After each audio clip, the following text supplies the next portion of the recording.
Hasanboyning ham, Husanboyning ham farzandlari ulg'ayib, mo'ylablari sabza urib, armiya yoshiga yetib qoldi.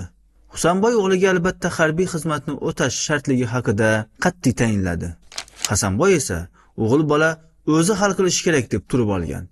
O'zi biladi, undan ko'ra pul topib soqqa qilishni o'rgangan afzal deydi.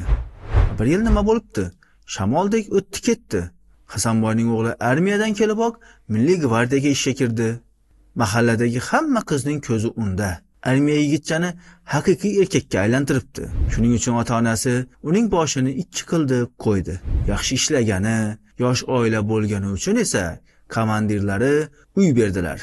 Hasanboyning o'g'li esa na bir kasb-hunarning boshini ushladi, na universitetga kirdi. Haligacha o'ziga ma'qul ishni topa olmay yuribdi. El yurt posboni va qalqoni bo'lish bu dunyoda eng ulug' va muqaddas ishdir. Bunday sharaf hammaga ham nasib etmaydi yangi O'zbekistonda. Bunday sharafda mana shunday buyuk xalqimizga xizmat qilib, posbon va qalqon bo'lish sizlarning yelkalaringda bir narsani bilinglar. Vatanni sevgan, vatanparvar bo'lgan, buyuk bobolarimizga munosib bo'lgan hech qachon orqaga qayilmaydi. Xo'sh, farzandingizning rejalari qanday?